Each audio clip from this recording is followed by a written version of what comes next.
And happy Friday. We are so glad to be here with you this morning. We're glad to have you here with us. We have got a great show coming for you today, so you won't want to miss a second. No, you won't. Even if we're not getting snow. Not that that is all I can think about. I know. Molly's been looking at the weather models since, when did I pop in your office? Tuesday? And you were like, the models aren't matching. And I was like the 2 girls, weeks ago. No. And I was watching the weather, the lows trying to move in. And, Right.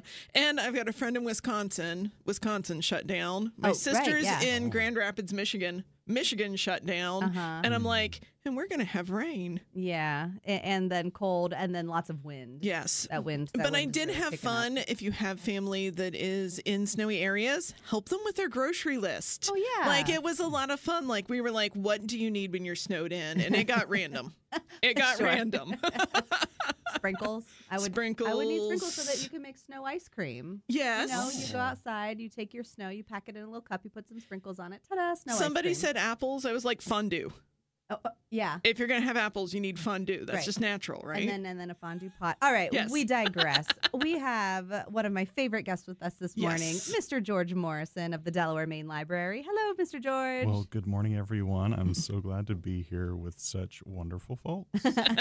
You bring the party. Yes. You've already got, so we saw you out in the lobby area and you had a tiny instrument, but now that instrument has grown. Yes. Yes. So I wanted to share, we've got Loog guitars at the Delaware County District Library Main Library. This is a new testing phase of a new material. It is a tiny guitar. It's a 3-string guitar. And it's adorable. It's about the size of a ukulele, but what's nice about it is the similar tuning to a full-size guitar, just the bottom 3 strings. So it's a wonderful transitional instrument or an introductory instrument because it's not as overbearing. You're like, that's 6 strings is a lot of strings. Yeah. And so the 3, you go, okay, I can do 3. Right. This is a stepping stone. So it's wonderful. It's intentionally designed for young children, but adults and teens, it's a wonderful, for adults, maybe and they have never picked up an instrument. This is a wonderful way to start too. And the library does loan them for 2-week loan period to give it a try and play with it and have fun. And they are a borrow and return to the Delaware Main Library only, but and they are a first come, first serve. There are no reservations because they go in and out so quick, you might just be able to snag one up when you stop in. It's like a lucky day. Yes. You walk in and you might, winner, chicken dinner. Be happy to find one. They are so cute. Yes. You can learn more about them on the website. Look up Loog, Loog. So is it a starter instrument to be Taylor Swift? Because I heard she uses 12 strings, which I guess I'd never thought of strings before. Yes. But when she was like 10, 11, or 12, she asked for a 12-string guitar. That's one way to start. And so you're starting, Delaware is going to have the new Taylor Swifts, and I'm giving George Morrison the credit right now. We try. And music, of course, is so connected to child development and both the positive attributes of music, it being an extension and a way to just, get your emotions out, but also develop math skills and, of course, the idea of, perseverance and trying something new and keep trying. And what's great is it comes with all the info you need. Our website has direct links to a free app that's adorable. It has a rock monster that teaches you how to tune the guitar and everything. It's adorable. But for all ages, it really is. It's intended for ages 3+. So do check that out. It's very excellent. Good. It's a great plug. We will be hearing more from George and his I don't even know, magical bag, like a Mary Poppins bag of instruments. That never ends. Yes, that we have. I brought a box of instruments too, a little box. Well, let's give books a quick talk. Molly, did you read anything? Okay, I have read the book that I don't know if any other book is going to top for me this year, maybe in my lifetime. So if you know me, you've heard me talk before. My favorite movie from the time I was 10 years old to today at 47 is Auntie Mame with Rosalind Russell. I loved just everything about it. And my whole, life, I've been like, how can they ever recreate this? I've read the book. I've seen the other versions. And I found it. It's called The Guncle by Steven Rowley. This is the story of Patrick. His brother married his best friend from college. And they his love for his best friend was so strong. Well, his brother and his best friend had 2 children, and then his best friend, she gets cancer. And when she eventually passes away, he goes to her funeral. He's still dealing with some demons that you'll learn about as the book goes on. But he gets there and his brother sits down with him and goes, hey, I've got a drug problem. I need you to take the kids for the summer. Well, the thing about Patrick is he was on a show kind of like Friends. He was a famous star who, after the show ended, just bought a house in Palm Springs and disappeared from the world. Okay. He doesn't really want the world. He doesn't want the responsibility of the kids. But when his sister comes up and says he can't do it, he takes the kids. They go back to Palm Springs. He has no idea what he's doing, but he is the anti-Mame of today. Everything out of his mouth, the kids don't know what it is, but they're ready to learn. And they start calling him Guncle because he is their gay uncle, or Gup. Gay Uncle Patrick. There are so many names. It's a nod to Funkle, if you've heard the Yes. fun uncle. Yes. I'm the Funkle, yes. It is. Patrick is absolutely lovable. This, I'm not going to say this is just a laugh riot. This is like anti-Mame. Your heart is going to get pulled in so many directions. Right. It brings you hope. It does make you laugh. It makes you want to go out there and just be yourself. Like, there are all these Guncle rules, and he forgets the number. He's got the very serious older niece who can remember them. Oh, nice. But, you know, they're constantly about, in this house, you dress in whatever you want. And in this house, you know, Guncle rule, we do this. You know, we have ice cream when we need to have ice cream. And it's... You know, he becomes this responsible adult, but he never loses himself.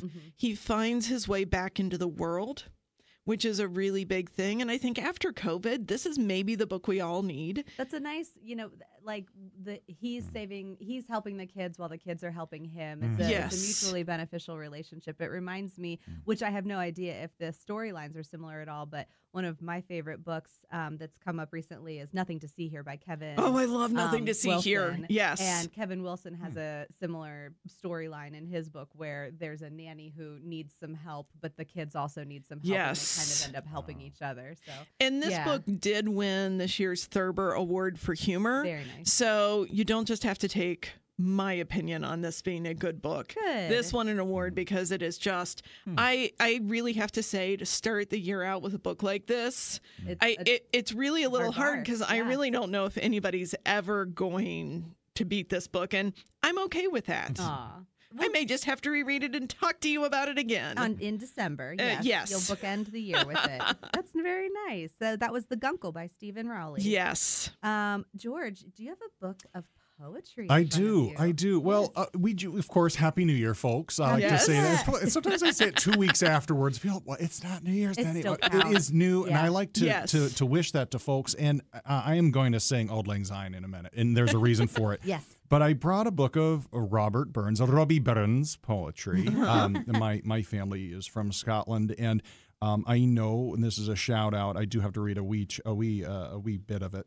And this goes to my beautiful bride, Sarah. This is a good one. It's a poem, and I'm going to read it in Scots. And I know my fine cohort at Liberty will like this, Miss Hillary. Oh, wonderful. Who is a appreciative person of Scots dialect. Yes. She'll get that. This is called A Red, Red Rose, and I'll do my best Scots. My love is like a red, red rose that's newly sprung in June. My love is like a melody that's sweetly played in tune. As fair art thou, my bonny lass, so deep in love am I, and I will love thee still, my dear, till all the seas gang dry. Till all the seas gang dry, my dear, and the rocks melt with the sun. And I will love thee still, my dear, while the sands of life shall run. And fare thee wheel, my only love, and fare thee wheel a while. And I will come again, me love, though it were 10,000 miles. That is beautiful. It's lovely, and I love that poem. It's so lovely, and that's just a reminder of the New Year's and the song I'm going to sing later on. But poetry is a wonderful outlet, and it really is introspective and extrospective. You think outside yourself, but it also makes you think about yourself. And And for short reads, I think poetry is a great aspect for someone who's just getting into reading again, or rediscovering reading, or just starting reading. Yeah, So, I think check it out. That poem in particular, I'm sure has been put to song many times. Yes, but I have sang a version of that in like a high school chorus. Yes, the poetry of Robert Burns was sure it's usually very song driven and poetic, and many of them were put to tune, as is Auld Lang Syne, which we'll sing later. Wonderful. Yes. Well, I will talk about my book real quick, and then how about you have us go into the first break with Auld Lang Syne? Sounds great. Well, my book club last night, my personal book club last night discussed Sea of Tranquility, which is a novel by Emily St. John Mandel. If that author's name sounds familiar, she has written Station 11, which has been made into a very successful HBO miniseries. She's also written The Glass Hotel. Yes. And then this Sea of Tranquility, it was published in 2022. I really enjoyed it. I enjoyed it. Like, I gave it a 3.75 star, like, immediately upon finishing it. You're a way harder rater than I am. Yep. Because I'm like, 5 is like my best. 5 would be like my Guncle. Yes. Like my best of the best. Like, and nothing can beat this. So I try not to like go too crazy. Most things get a 4 because there's usually always room for improvement. But after my book discussion last night, I'm going to bump it up to a 4.5. Ooh. So the basic concept is it's a novel that has a little bit of artistic quality, lots of themes for discussion, great book discussion book. There's time travel, there's love, and it's all kind of set around the time of plagues. And so there's, somebody, his name is Edwin St. Andrew, and he's 18 years old when he crosses the Atlantic after kind of being told by his very well-to-do British family, like, you need to go figure yourself out. Your oldest brother is going to inherit the money, so you need to go see what you're going to do. He goes into the Canadian wilderness. He goes into the forest, and at one moment, he's in the Canadian wilderness in the middle of the forest, and at the next moment, he's in something that he's never seen before that we would know as like a terminal, kind of an airship terminal. And there's a man playing a violin, and there are people walking about, and there's people in clothing and technology and things that he's never seen before. And then just like that, he's back in the Canadian wilderness. And so that seems odd. And then there's a priest who comes to talk to him. And he was like, what are you doing here? And the priest says, I just have a couple questions. He answers the couple questions, and then he turns, and the priest has vanished. So these odd things are happening. We go 2 centuries later. There's a writer named Olive Llewellyn. She's on a book tour, and she's traveling all over Earth, but her home is actually the moon. It's Colony 2 on the moon. And so she is... she's an expert writer about different pandemics, and so she's giving a lecture on her newest book that talks about some of that in her research. And she has a person come and interview her while she's on her media tour. And ironically enough, he has a very unique name, Gasperi Jacques Roberts, and that's the name of one of her characters in her book that she really only published a handful of years ago. And so that's interesting that he would be a grown man with that kind of name. And then there's just a lot of other things like that are happening. So what we find out is that, we assume it's I call this, what do we call it? Science fiction light. Yeah, sci-fi light. Sci-fi light. So there's time travel, but we don't need to know why. We just need to know that probably 300 years in the future, there will be time travel. Let's just assume. And maybe there are some anomalies that are happening in the timeline. And there's a group that needs to make sure that these anomalies are controlled. Like, taking a walk in the Canadian wilderness and then being in an airship terminal many years from now. That shouldn't probably be happening. And so Gasperi is a special kind of investigator who is looking to figure out why these anomalies are happening. So wish that would happen to me. Right? So wish that would happen. It's a really nice book. I like how it's written. You get to know many different characters very lightly, and we made the really nice analogy in my book discussion last night that it's almost like a parable. You don't need to go too in depth with these characters, and you don't need to ask a lot of whys. But if you keep your eyes open for the themes, you'll find them, and they're really beautiful. There are just some gorgeous sentences in this book that you can really bring out and kind of let them stand alone. This sounds like a really good book for those who love to take notes while they read. Yes. The note-taking readers, I absolutely love you all. I feel like you're a lot of the journalers and things, and you get so much. If you're reading it on a Kindle, like you can highlight that passage that really, stuck out at you. My mom handwrites notes, and she'll do timelines and like put family line. It's wonderful. And then she goes into her book clubs.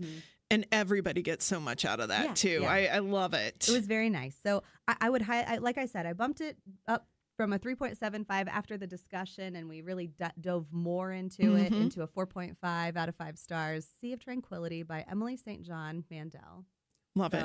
George, why don't you take us into our first break with Auld Lang Syne? Wonderful. Well, this is an updated version of Auld Lang Syne because I like to mix it up, and sometimes songs and poems can grab us when we need it, and sometimes there's old tunes and there's new tunes, and I like to mix it up a little bit. Should old acquaintance be forgotten, never brought to mind? Should old acquaintance be forgotten, days of Auld Lang Syne? For Auld Lang Syne, my dear, for Auld Lang Syne, we'll take a cup of kindness yet for Auld Lang Syne. Hey, don't write yourself off yet. It's only in your head you feel left out or looked down on. Just try your best, try everything you can, and don't worry what they tell themselves while you're away. It just takes some time, kid, you're in the middle of the ride. Everything will be just fine. Everything will be alright. Hey, don't write yourself off yet. It's only in your head you feel left out or looked down on. Just try your best. Try everything you can, and don't worry what they tell themselves while you're away. It just takes some time, kid, you're in the middle of the ride. Everything will be just fine. Everything will be alright. It just takes some time, kid, you're in the middle of the ride. Everything will be just fine. Everything will be alright.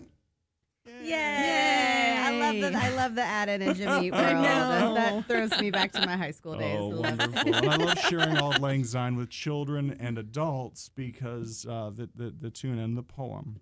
Yeah. It talks about days gone past, and do we forget those that are in part of our past? And it's always good to start the new year and pause and go, have I forgotten about someone? And then, of course, in the middle, I like to say, have we forgotten about ourselves? I like to sing that song to kids as they're getting into preschool and kindergarten, as social pressures and all those things are out there, and especially to those adults, too. Yeah. As we grow, some folks forget to grow. And we'll do those things behind our backs and gossip and conjecture. And we have to be mindful of that and remind ourselves to, be kind to ourselves as well. That's right. All right. With that, we'll take our first break. We do not approve of that weather forecast, especially those 50-mile-an-hour gusts. Ooh, yuck. No snow. If you had inflatables in your front yard, maybe take them out. Oh, that's a good idea. If you're an inflatable household. My question is why haven't you removed them yet? Christmas is like... Well, they might be snowmen. They could be winter, maybe cardinal themed. Or... Okay, I respect those people who find an excuse to put an inflatable up in a community. That I respect that a lot. We added an Olaf to our yard this year, so he can hang out, but he is deflated. All right, well, you are back listening to Off the Shelf with the Delaware County District Library. We have our guest this morning as Mr. George Morrison of the Delaware Main Library. We're so happy to have you here. And first, I want to start off, we're talking about a program coming up on Saturday, January 20th, the Winter Train Display. Tell us about it. So we've been doing this about 10 years. We started at Powell and we moved it to the Delaware Main Library. It is a 10 a.m. to 5 p.m. anytime you want to come in. passive yet active winter train display in which we have multiple train layouts, model trains, toy trains, interactivity with trains. And it is fun for one-day-olds up to 125-year-olds. That's right. We have folks that come in and just sit down and watch the trains for an hour. It's very therapeutic. We call it train therapy in our household. It's like watching the fish swim. And there's a simple beauty and artistry to it, in which some of our train layouts are very detailed and some are very period-specific. And then there's some that are just whimsical and fun, and you might see Olaf on the layout, or you might see SpongeBob running around, and it's very, very whimsical and fun. But the really seeing children's eyes glow and adults have memories in their eyes, you can see it, and you're like, oh, that's so wonderful. And we brought this in as an extension of our family loves trains, and we wanted to extend that to the community. And we've got some wonderful community partners, the Operation Lifesaver, which is a national organization that communicates about train safety or railroad safety, about railroad crossings. That's so important. Extremely. And they specifically, they go to high schools, talk to teens about, hey, don't run that that ding-ding crossing. When it's going, don't run it. The train can't stop so quick. It's so a lot of safety, and also for children to not play on tracks and whatnot. Right. But they make it infotainment. They bring in some cool swag. And Giles Kennedy, who's one of the regional representatives, will be there for that day to talk to folks if you have questions, and he's a rail fan as well. And then Larry Cooper, who's going to bring in some cool, they're called G-scale trains, which are the size of a cat. Like each, and I like to, there's a G, they should call it C-scale for cats. Yeah, they're enormous. They're these big trains he's bringing in. They're really unique. And then we have N-scale, which is tiny like a pill. You can just swallow it. Don't eat the trains. Don't eat the trains, kids. They're not good for you. They will cause problems in the state of California. Yes, they don't want to travel. Yeah, safety first. Safety. System. Don't eat the trains. But then we have wooden trains, which are so fun, and that grasping and playing, putting track together is a wonderful thing for children with hand-eye coordination and development and storytelling. You hear children playing the trains. All right, Chuffer, let's go. Woo-woo. That is wonderful for their development, to think outside of themselves and tell a story, have a beginning and end, and trains are a wonderful outlet for that. So I bet it's a lot of family history, too. Most of us grew up near trains, and, what a wonderful time to share that, yes. History. Absolutely. I mean, my grandmother was a station agent for a station in rural western Pennsylvania. So my father, growing up, whenever he would travel, he grew up in a station, and he would travel and go to out west, and he would walk into an old train depot and go, it smells like when I was a child. Like all the scents it would bring him back. And there's a lot, as you said, there's a lot of train history and train lore in families. And that's one thing that it's a very interconnectivity with children and adults and sharing passions and interests. And of course, we have wonderful materials. If you're interested in model railroading, we've got our wonderful craft database online has model railroad resources. That's great to know. I love that. Yeah, and they can access that right online. And of course, magazines and newspapers, or magazines and books. We've got wonderful books on model railroading and train and railroad history. Yes. Very fun. So we'll have lots of books on display, of course, which is really fun. I think it's like, this is for train enthusiasts, indeed. It's also for just if you need something to do on Saturday, January 20th, anytime during the day. It's a great pop in and like, let's go see the display. You have a little scavenger hunt that you incorporate. My kids love that. I wouldn't call them model train enthusiats, but they like to come and see what they can find. Yeah, it's a seek and find. And it's like seek and find books that we have. We kind of integrate it. Hey, it's 3D. It's in high definition. Yeah. It's beyond the page. And you're right. Children love that, kind of finding the little objects that are hidden and little Easter eggs that we hide throughout the layouts. It makes it really fun. Yeah. And one I will spoiler alert is we have a TARDIS, police call box, and also a DeLorean. Okay. Because in model railroading, if you do specific eras, the joke is you can put a TARDIS and you can put a DeLorean on any layout because they're time travel. Exactly. Speaking of sci-fi light, Yes. So there's a lot of humor, but in little things, and it's in the details, just like life. There's a lot of little details and things that we see, And a lot of folks that do model railroading find it very therapeutic, and they like sharing that therapy with folks. That it's some folks will rake sand, or they'll do paintings, and that's another hobby, a healthy hobby that folks can share, and we're excited to share it in the library. George, we always run out of time far too fast whenever you are my guests, gravy. and so we have like 1 minute, but I know you have a song and you have a Loog. I have a Loog. So final plug, Winter Train Display, Check Saturday, it out. January 20th. Do not miss it. And George, why don't you go ahead and lead us out? All right, everyone, we're playing on a Loog. This is for a kid, but you know what? I'm a big kid, and you big kids out there can learn on one of these too. This train is bound for the library, this train. This train is bound for the library, this train. This train is bound for the library. You can check out your favorite story. This train is bound for the library. This train. All right, Gage, I need you to give me a big woo-woo. Everyone, we're gonna put our hands up in the air. Follow me. When I put my hands up in the air like this, everyone go, woo-woo. This train is bound for the library. This train. Here we go, Gage. Woo-woo. This train is bound for the library. This train. Woo-woo. This train is bound for the library. You can check out your favorite story. This train is bound for the library. This train. One more time. Give me a big woo woo woo. All right. Thank you, Mr. George. Thank you, Molly. Thank you, Gage. Until next week, we will see you in the stacks.